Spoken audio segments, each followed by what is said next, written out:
Et quelle est la comparaison? Là, on va plus comparer maintenant Hachem à un roi, mais Hachem à un médecin.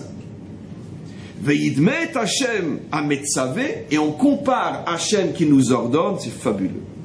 Kérofé à un médecin, c'est fabuleux. Amazir et Acholé qui met en garde le médecin, et il lui dit, qui met en garde le malade, et qui lui dit, sache, d'accord, si tu continues à manger ça, d'accord, c'est fini. Tu as du cholestérol, tu mets un trait sur chez Acholé. Maintenant, quand le malade, il va écouter le médecin, pourquoi il va l'écouter maintenant? Pour se soumettre? Mais non, pour se sauver. Yishma lo mitzad ahavat atzmo. Une petite correction.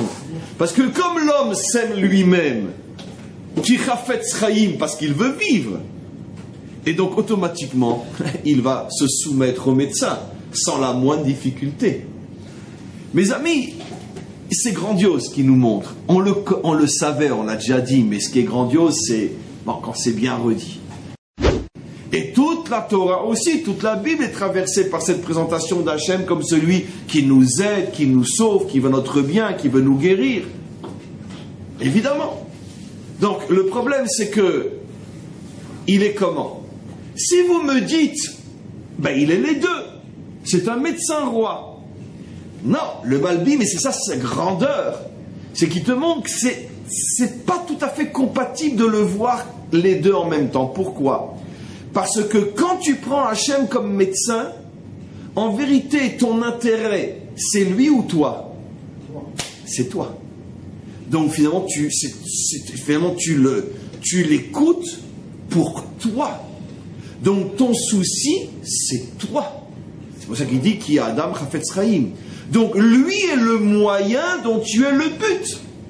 Mais quand tu prends Hachem comme roi, toi tu es le moyen dont lui est le but. Tu le sers pour dévoiler qu'il est roi. Pour que sa royauté se dévoile dans le monde entier. Plus encore, si tu prends Hachem comme médecin, d'accord, même si un malade, de toute façon, a décidé, avant même de venir, qu'il écouterait le médecin, tellement il veut vivre, mais d'un autre côté, un malade discute avec un médecin.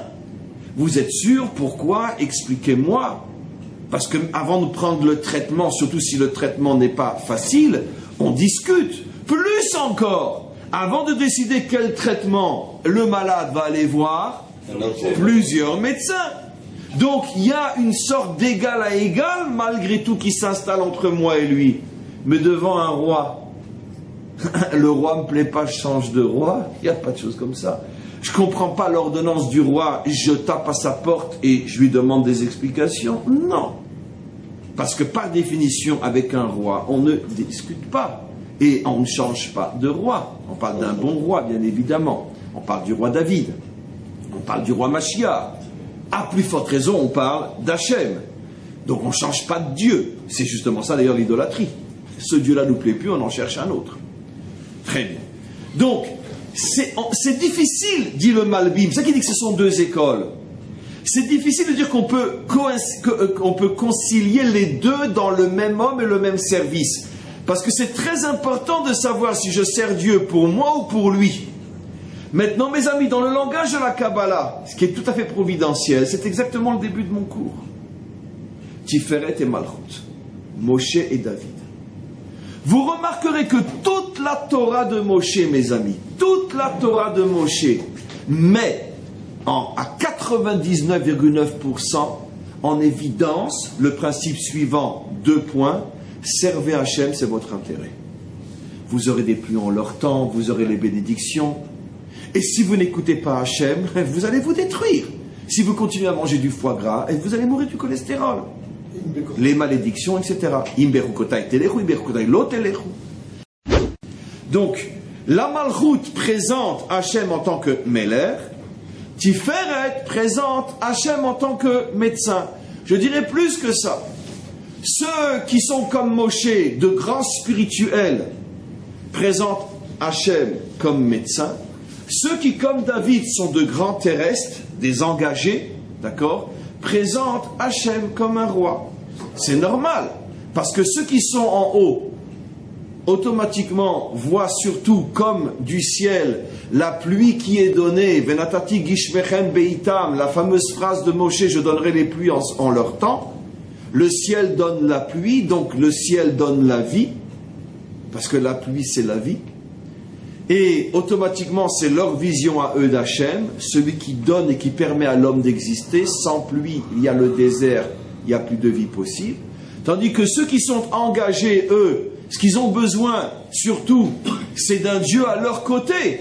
Un Dieu qui les aide dans leurs guerres, dans leurs problèmes, dans leurs soucis, dans leurs crises, dans leurs souffrances. Et pour ça, il faut un Dieu mêler, un Dieu qui agit. Parce que quand David est sur son cheval avec son armée pour se battre contre les Philistins, je veux dire, un Dieu médecin, je veux bien, mais ça j'ai pris mon cachet avant de partir, je veux bien, mais maintenant je suis sur mon champ de bataille, qu'est-ce que je fais, mon Dieu? Mais le problème c'est comment fonctionnent les mécanismes. Il y a deux choses.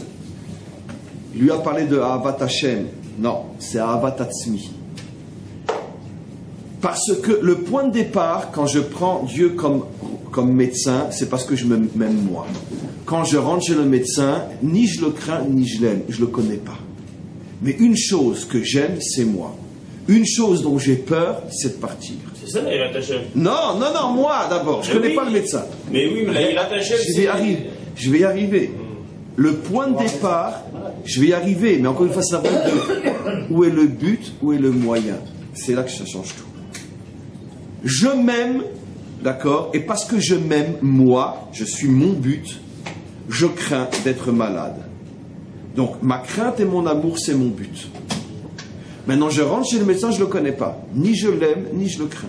Mon amour, c'est l'amour de moi. Voilà. Donc, au début, c'est mon amour de moi. Quand je pense que Dieu est mon médecin, ce qui me motive au début, c'est mon amour de moi. Laissez-moi aller jusqu'au bout.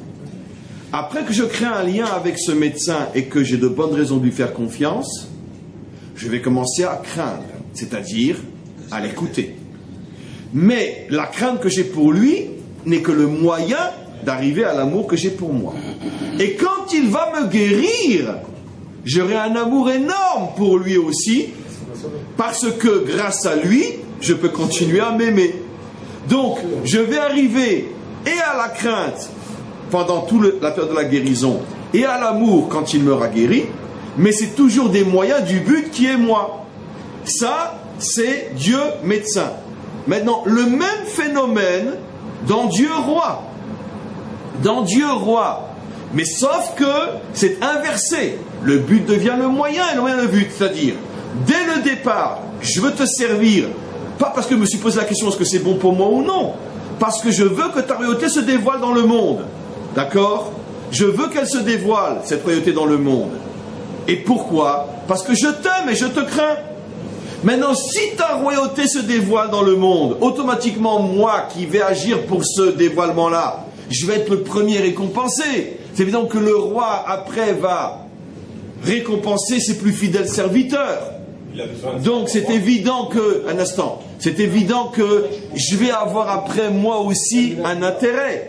Mais c'est une conséquence, c'est pas le but. Cette clé que nous a donné le Malbim, c'est deux clés qui contiennent chacune Kol HaTorah Kula.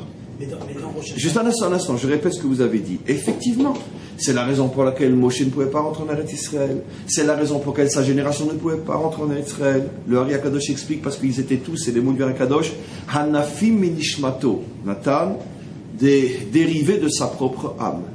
Ils étaient tous des rayonnements de l'âme de Moshe, qui était par définition l'âme de Tiferet. Et donc automatiquement, c'est la raison pour laquelle les explorateurs n'ont pas voulu rentrer en Israël. Pourquoi ils n'ont pas voulu rentrer en Israël? Parce qu'ils ont changé, ils ont vu que la Hanaga est différente. Vous comprenez maintenant pourquoi le Zohar révèle que la raison profonde était qu'ils ont senti que si on rentre en Israël, ce ne serait plus eux les leaders. Et en vérité, ils voulaient rester des chefs de tribu. Comment ils peuvent nous révéler? J'ose pas, mais d'où tu sais ça? Rajbi était dans leur tête. Et parce que Rajbi a compris les fonctionnements de la Torah, il a compris ce cours. C'est-à-dire quoi? Il a compris que ceux qui dirigeaient Israël en Galoute ne pouvaient pas être les dirigeants du même peuple en Israël.